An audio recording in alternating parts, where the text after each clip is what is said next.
Thank you very much. Really appreciate you all being here this morning. A beautiful day, a beautiful backdrop. I especially want to thank my wife, Susan, our children, Sophia and Felix, my mom and dad, Jerry and Margie Laehn, who came in from Grinnell, my brother, Tim, and his wife, Sarah, and their 4 kids. We fill up a couple tables with his children and mine, Penelope, Dahlia, Augie, and Flora. I really am grateful for their support in the days and weeks and months leading up to this event. I like to start with stories, as many of you know, and today will be no different. It'll be a story about our daughter, Sophia. Some of you have probably heard before. My wife and I, Susan and I, both belong to the local Jefferson Rotary Club. A couple Rotarians are here. And as you may know, Rotary begins every meeting with the Pledge of Allegiance. And one Monday, the Rotary Club in Jefferson meets on Mondays. We brought our daughter, Sophia, with us to the meeting. She was in pre-kindergarten at the time at Greene County Elementary School. But I don't quite remember why, if they had an in-service or for some reason she didn't have school that day and we didn't have childcare. So we had to bring our daughter with us to the Rotary meeting. And at the beginning of the meeting, we say the pledge, and our daughter at the time was only 4 or 5 years old. And Susan and I were so proud because when we all stood up to say the pledge, Sophia stood up and put her hand on her heart and began reciting the pledge. And we didn't know that she knew the Pledge of Allegiance. We didn't know where she had learned it. We hadn't taught it to her yet. She said the pledge right along with everyone else until we got to the end. And when everyone else ended, after with liberty and justice for all, Sophia kept going. And she said, "Have a great day, and remember, at Greene County Elementary, right attitude makes success." We quickly realized where she had learned the pledge was at her school. And I've thought about that. I think oftentimes for all of us, I know now she knows the pledge. I'm not sure how long it took her to realize that ending wasn't actually part of the Pledge of Allegiance. But I think for all of us, sometimes when we say things over and over again by rote, we stop thinking about the words we're using. Whether it's a pledge or a prayer or terms of endearment to our spouse or a loved one, that sometimes we use words every day or regularly and we stop thinking about what they really mean. And I think that's perhaps true for our Pledge of Allegiance. When we pledge allegiance to the flag, we also pledge allegiance to the republic for which it stands. And I'm very concerned that the word republic has become nothing more than an empty sound. A word detached from the reality of the system of government under which we live. What is a republic? As many of you know, I used to teach ancient political philosophy, and I won't turn this into a philosophy lecture. But the ancients taught there were 3 types of government. Monarchies, in which all the power is concentrated in one person. Aristocracies, in which power is concentrated in a small group of people, defined by family name or by wealth. And finally, democracies, in which power is concentrated in the majority. The majority can do whatever it wants by majority vote. All 3 forms of government the ancients understood are defective, because in all 3 forms of government, power is concentrated in one person or group of people. And concentrated power is unchecked power, and unchecked power is arbitrary power. And there's no greater threat to our liberty than arbitrary power. And so the ancient Romans invented a new form of government called a republic, in which power is divided, fragmented, and counterbalanced. And when our founders met in Philadelphia nearly 250 years ago, in emulation of ancient Rome, they designed a republic where power would be divided first through federalism. Some power would be given to the national government, The remainder would be given to the states, and then within each level, they further divided power across three branches: legislative, executive, and judicial. Power would be divided and counterpoised. A system of checks and balances would ensure that power remained divided and never became concentrated in one branch of government. The founders knew that the politicians in D.C. would be ambitious and power hungry. So rather than rely on human virtue, they made use of human vice. The genius of the system of separation of powers is that you have the president in one corner, Congress in a second corner, the judiciary in a third. And our founders assumed that the occupants of those offices would all be trying to expand their power. And the genius of the system is that each branch, while trying to expand its power, was checking the other two. When I used to teach constitutional law and American government, I would tell my students it was like a three-way tug of war, with Congress in one corner trying to pull power into its corner, the president in a second corner trying to pull power into his corner, the Supreme Court in a third corner trying to pull power into its corner. And the genius of the system is that in a three-way tug of war, everyone is outnumbered 2-1. And power would remain fragmented. The system would remain in equilibrium. However, as all of you know, today the system is broken. If some of you I know, friends, people I recognize who are members of the Democratic Party, and you today are very concerned about President Trump's efforts to concentrate power in the White House. But I also see many of you I know are Republicans who, when Joe Biden was president, was very concerned about Joe Biden's efforts to concentrate power in the White House. Donald Trump is not the problem. Joe Biden was not the problem. The problem is that Congress has abdicated its constitutional responsibilities and is no longer holding the president in check. In that analogy of the three-way tug of war, Congress has simply let go of the rope and allowed presidents, Republicans and Democrats alike, to expand their power and to endanger our republic.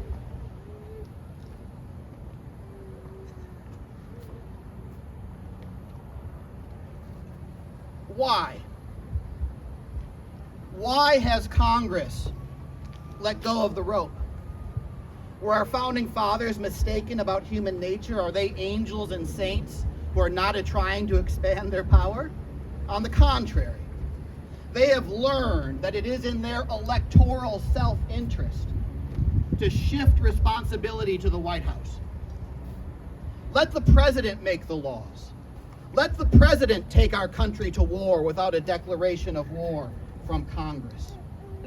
Let the president bear the burden of governing while we can do the things that will help us get reelected, like meet with donors and lobbyists, give empty speeches on the floor of the Senate to an empty chamber, talking to the cameras rather than to our fellow senators. You know, when George W. Bush left office, he was deeply unpopular. The war in Iraq was going poorly, the country was in a recession, and the American people blamed George W. Bush, while the members of Congress got reelected at a 94 incumbency reelection rate. The members of Congress have realized that it is in their electoral self-interest to abdicate their constitutional responsibilities, to shift the legislative power to the presidency so they can focus on doing the things they believe will help them get reelected.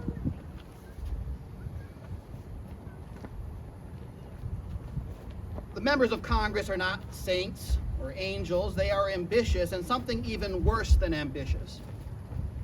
They are willing to sacrifice our republic on the altar of their ambition. want to give two examples. You know, as you know, I'm county attorney, and one of the things I do as county attorney is I indict people. And there's a special form I'm supposed to use for an indictment, special language that I begin every indictment with, and it's something to this effect. Comes now Thomas R. Laehn, county attorney for Greene County, state of Iowa, and in the name and by the authority of the state of Iowa, I accuse so-and-so of such and such a crime. That's how I begin every indictment. Thought today would be a fitting occasion to bring an indictment against Congress.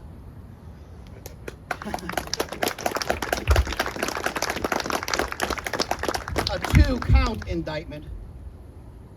Count one. Comes now Thomas Laehn, a citizen of the state of Iowa and of the United States of America. And on behalf of the people of the state of Iowa, and in their name and by their authority, I accuse the 535 members of Congress of the following two offenses. Count one. Aiding and abetting the violation of the Takings Clause of the Fifth Amendment.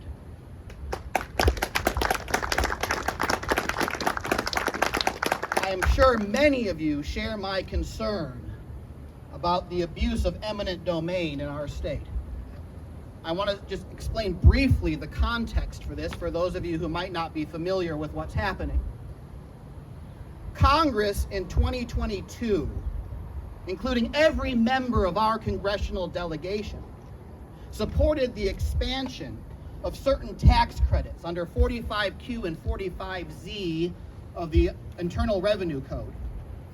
Under that expanded tax credit, any private company can receive $85 per metric ton of carbon dioxide the company sequesters, captures and sequesters, prevents from being admitted into the atmosphere, and instead buries underground somewhere. And a company named Summit Carbon Solutions hatched a scheme that they would work with our state's ethanol plants to capture the carbon dioxide that would otherwise be released from the plants, liquefy it under immense pressure, pump it through pipes across the state, through South Dakota to North Dakota, where they would pump it underground. And the federal government would pay them $85 per metric ton of carbon dioxide that they sequestered. This is quite simply the biggest boondoggle in the history of our state. The environmentalists are opposed to this because it will do more harm to the environment building the pipeline than it will do good capturing the carbon dioxide. So it's a project that actually has the opposite effect of its intent. The only good this project does is that it enriches the donors to the Republican Party, to the Republican legislators who enacted this scheme in the first place. We just have to follow the money. But there's something even more nefarious going on. In order for this scheme to work, Summit Carbon Solutions had to be invested with the power of eminent domain. Power granted by the state to take land, take property rights from unwilling landowners to build a pipeline across their land against their will. This is in clear violation of the Fifth Amendment to the United States Constitution. The Fifth Amendment says your land cannot be taken unless it's for a public use, like a road or a new school, something the public can actually use. This project will only enrich Summit Carbon Solutions to the tune of an estimated $30 billion in federal taxpayer dollars. Its ultimate purpose, its real purpose, is to enrich the donors, to the legislators who pass the tax credits. I want to look at this in terms of first principles. Why did we found our country in the first place? Our Declaration is very clear, our Declaration of Independence. We have certain rights by nature, given by God, inherent natural rights But just as you can't think of a triangle without thinking of three corners, having three corners is inherent in the idea of a triangle, so too you cannot think of the human person without thinking of those rights that inhere in that person, that are inherent in that person. The freedom of speech, the freedom to worship God, the freedom to be free from cruel and unusual punishments, and the right to property, protected by the Takings Clause of the Fifth Amendment. Our Bill of Rights is an enumeration of those rights that we already possessed, and according to our Declaration, that we created governments to protect. We do not owe our rights to the government. On the contrary, the government owes its existence to us. And we created government to protect our pre-existing natural rights. But here, with this carbon dioxide pipeline, our Congress is not protecting our rights, it is facilitating their violation. It is funding the tax credits that are being used to build a pipeline over people's property against their will, violating their property rights. Congress has the power not only to eliminate sections 45Q and 45Z of the IRS tax code, which would immediately cause this whole boondoggle to collapse. They also have power under section 5 of the 14th Amendment to enact legislation to protect the rights contained in the Bill of Rights. That's the whole purpose of Section 5 of the 14th Amendment. We, the people, gave Congress the power to enact legislation to protect the rights contained in the Bill of Rights from state infringement. And yet Congress does nothing. If I'm elected to the United States Senate, I will propose legislation not only to eliminate sections 45Q and 45Z of the tax code, but also defining what constitutes a public use within the meaning of the Fifth Amendment to prevent private companies from taking our land for their own enrichment.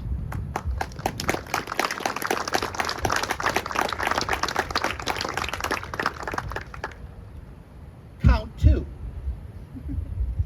Aiding and abetting the president's usurpation of the legislative power. Constitution is clear. The legislative power belongs to Congress and to Congress alone.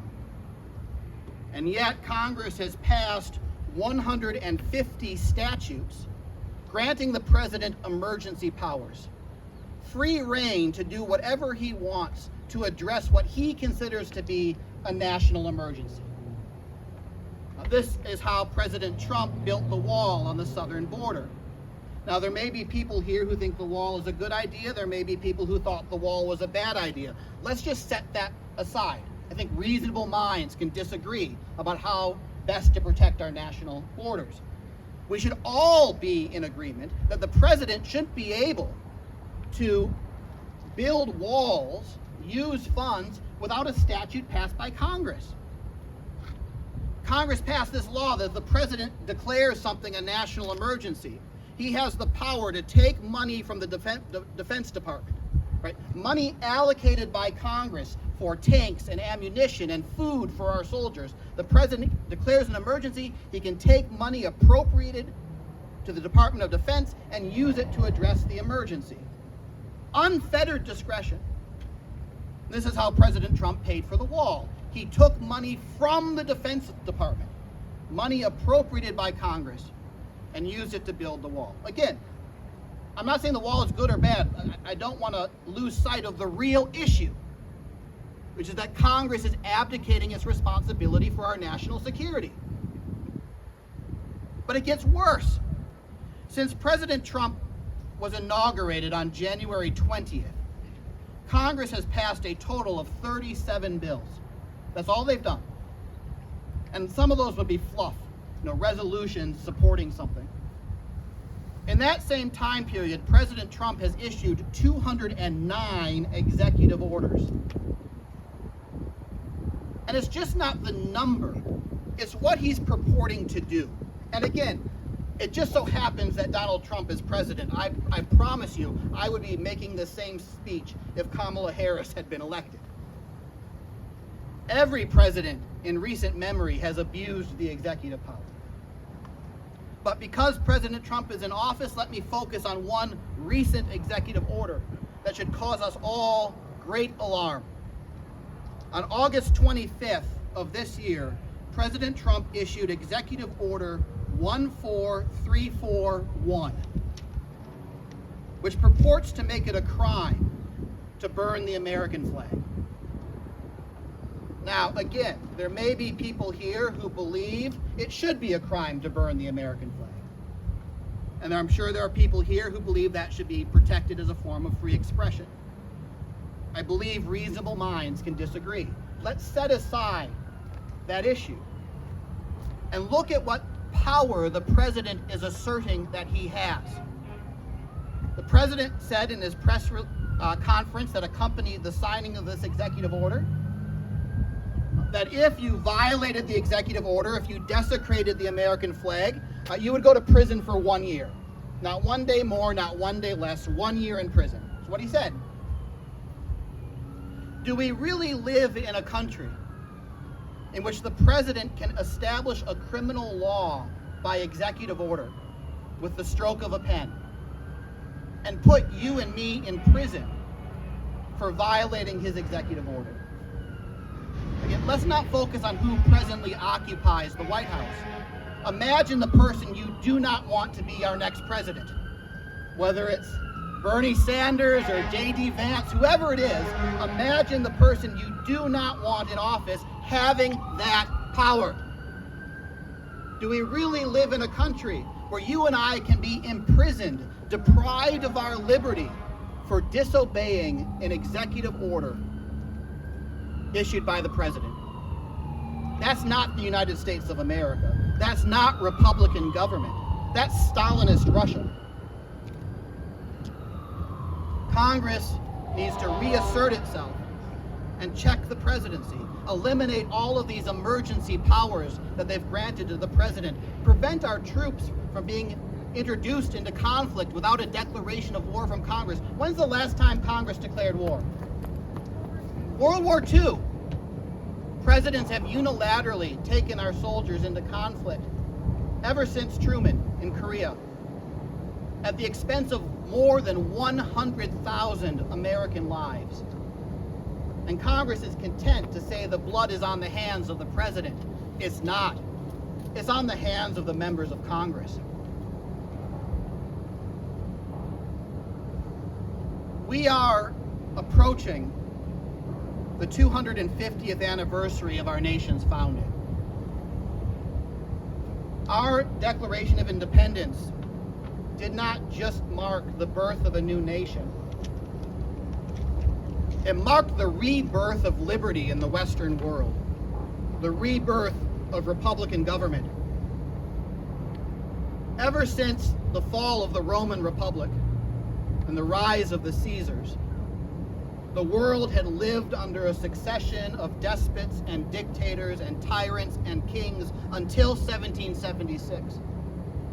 Our revolution was not just the declaration of our independence from Great Britain. It was the declaration of mankind, of liberty and independence from all forms of political servitude. The fate of Rome is instructive.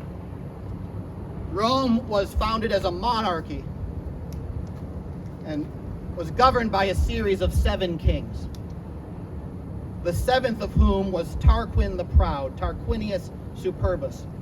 His son, because he was the king's son, believed the law didn't apply to him, that he could do whatever he wanted. And he raped a woman named Lucretia, thinking he could do so with impunity. Lucretia, in shame, committed suicide. And her suicide spurred a man named Brutus to rise up, overthrow the monarchy, lead an uprising, and drive the Tarquins from Rome in 509 BC, establishing the Roman Republic. And that republic lasted 500 years, till the rise of Julius Caesar, his adopted son Caesar Augustus, and then a series of emperors where power was once again concentrated in one man. May future historians not look back on our generation as we look back on the Romans who lost their liberty to the Caesars. Let it not be said of our generation that we allowed the flame of liberty to be extinguished. Let it not be said that we humbly bowed our heads before the tyrant's yoke. Let it not be said that we passively accepted our fate. Let it not be said that we stood by silent and meek as that for which our forefathers shed their blood is taken from us. Let our generation instead be remembered as the generation that restored the promise of American life, that rekindled the flame of liberty, that declared we will not be made slaves again.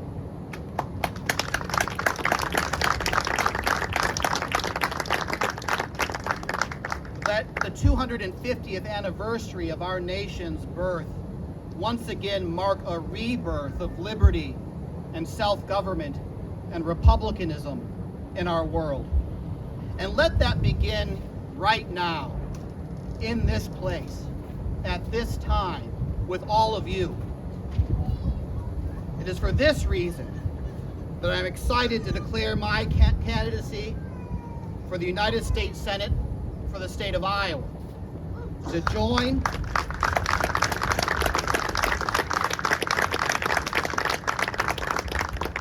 join with all of you in taking back our country from the politicians and the political parties that have taken it from us. Indeed, it will not just be my name on the ballot next year. Our country will be on the ballot. Our liberty will be on the ballot. Our Constitution will be on the ballot. Our republic will be on the ballot.